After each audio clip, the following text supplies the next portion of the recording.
মঙ্গলবার থেকে ধীরে ধীরে স্বাভাবিক হচ্ছে চট্টগ্রাম নগরীর ট্রাফিক ব্যবস্থাপনা। এদিন নগরীর ট্রাফিক নিয়ন্ত্রণে যোগ দিয়েছেন পুলিশ সদস্যরা। তাদের সঙ্গে ছিলেন গত কয়েকদিন ধরে দায়িত্ব পালন করা শিক্ষার্থীরাও। এদিন সকাল থেকে নগরীর আগ্রাবাদ, জিএসি মোড়, টাইগার পাস, ওয়াসা ও দামপাড়া মোড়ে ট্রাফিক পুলিশের সদস্যদের কাজ করতে দেখা যায়। তাদের সহযোগিতা করে স্কুল কলেজের শিক্ষার্থী, আনসার, বিএনসিসি ও রোভার স্কাউটের সদস্যরা।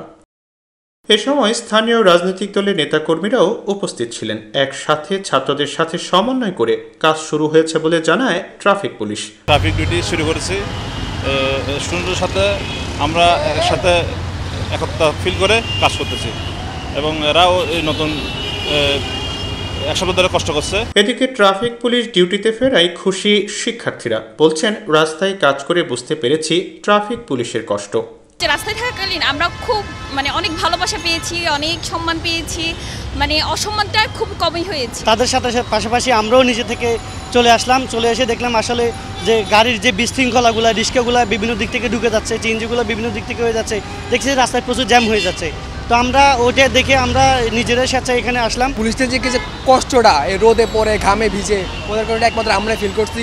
3 দিন ছিলাম, বাট যেহেতু ওরা আসছে এখন আমাদের মনে খুশি। এদিন ট্রাফিক পুলিশ সদস্যদের স্বাগত জানিয়েছে শিক্ষার্থীরা। এ সময় তাদের বিস্কুট, পানি সহ বিভিন্ন খাবার সরবরাহ করা হয়।